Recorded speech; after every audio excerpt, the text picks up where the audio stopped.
Ela é tirada da carta de São Paulo aos Coríntios, e logo no início São Paulo diz assim: irmãos, ninguém pode dizer Jesus é o Senhor, a não ser no Espírito Santo. Se não tiver o Espírito Santo, está dizendo São Paulo para nós, a pessoa não vai conseguir dizer Jesus é o Senhor.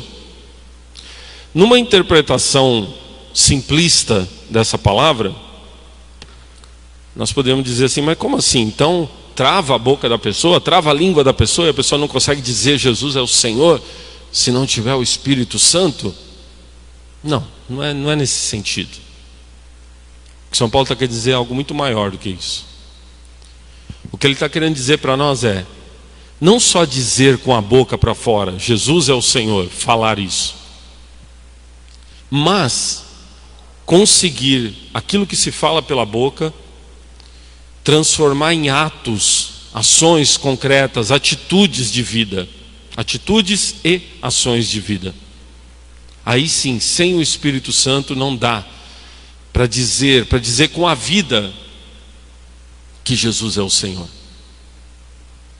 Então o Espírito Santo, uma primeira ação dele em nós, ele nos dá a graça de que nós possamos de fato viver aquilo que nós professamos com a boca, que Jesus é o Senhor. Ele nos dá a força, ele nos dá a coragem, ele nos dá o direcionamento, para que não só a gente ouça, mas a gente consiga de alguma forma, claro que ainda imperfeita,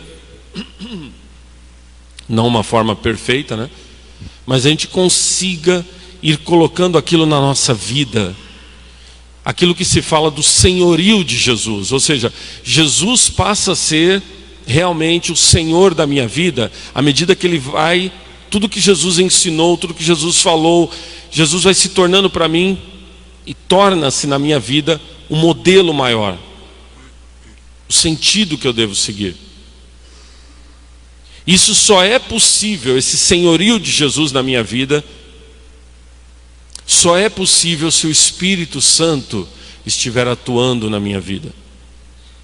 Porque senão o que acontece? Ao contrário, nós não aceitamos o senhorio de Jesus, essa que é a verdade. Quem não consegue dizer Jesus é o Senhor, não é porque não consegue falar isso, é porque não consegue, entre aspas, ou não quer na verdade, mas também não consegue aceitar o senhorio de Jesus na sua vida. Mas o que é esse senhorio de Jesus na vida? É algo muito grande, né? Não dá nessa homilia para a gente falar sobre tudo isso, mas um pouco dá para pincelar. Jesus está dizendo no Evangelho, agora vamos no Evangelho, continuando nessa reflexão. Naquele tempo Jesus disse aos seus discípulos: se alguém me ama, vai guardar os meus mandamentos, ou seja, aquilo que ele nos ensinou.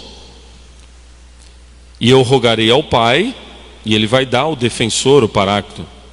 Se alguém me ama, vai guardar a minha palavra, e aí o meu Pai também o amará, e nós viremos e faremos nele a nossa morada. Aceitar o senhorio de Jesus é guardar a palavra de Jesus em nós e aceitar essa palavra como palavra de vida. Tudo aquilo que o Senhor foi nos ensinando, na verdade aquilo que Deus já ensinava mesmo por meio dos profetas antes de Jesus, mas Jesus confirmou, e todas as outras coisas que Jesus foi nos ensinando e que a igreja depois continuou nos ensinando, porque é a palavra de Deus, a gente vai aceitando e vai dizendo: não, isso aqui é para a minha salvação, é para o meu bem, eu vou seguir isso aqui, pela graça do Espírito Santo. Se não tiver o Espírito Santo, eu começo a questionar, a pessoa começa a questionar os ensinamentos de Deus e já não aceita mais. É o que o mundão está fazendo. O mundo está questionando os ensinamentos de Deus e está rejeitando os ensinamentos de Deus. Nós não precisamos de Deus, diz o mundão. Nós não precisamos de mandamentos de Deus, nós não precisamos dos ensinamentos de Deus.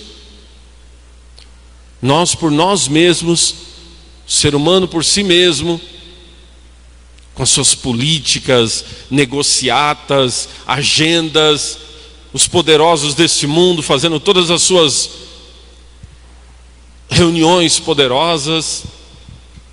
Teve uma agora, né, da elite mundial, lá em Davos, na Suíça, o Fórum Econômico Mundial.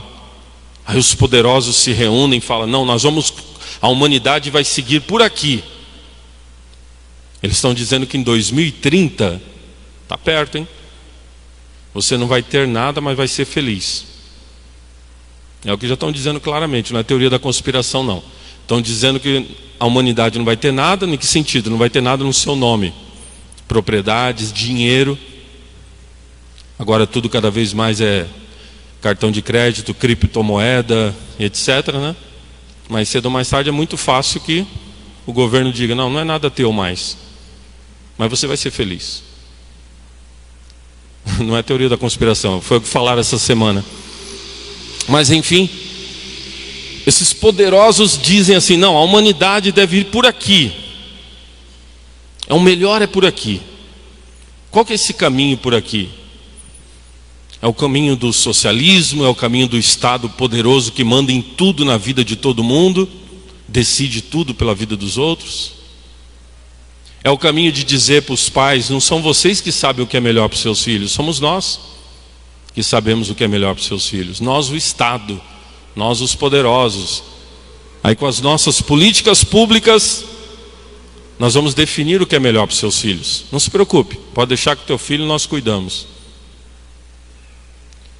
É a ONU que vem dizendo que o aborto deve ser legalizado no mundo inteiro. Um direito humano, eles dizem. É o ataque à família. Não, nós sabemos o que é melhor. Deus colocou família, a união entre um homem e uma mulher que gera os seus filhos. Não, isso é ultrapassado. Nós já vamos dizer para vocês outros modelos de família. Porque não tem o Espírito Santo.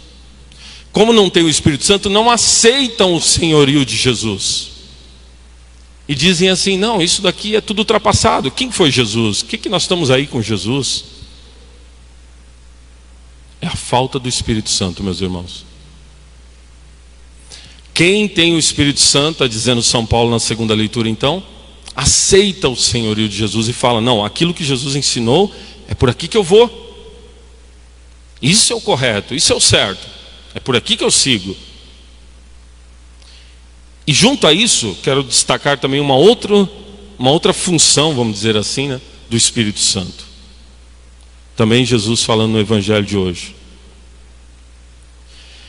Eu falei muitas coisas para vocês enquanto estava convosco, mas o defensor, o Espírito Santo, que o Pai enviará em meu nome, ele vos ensinará tudo e vos recordará tudo o que eu vos tenho dito.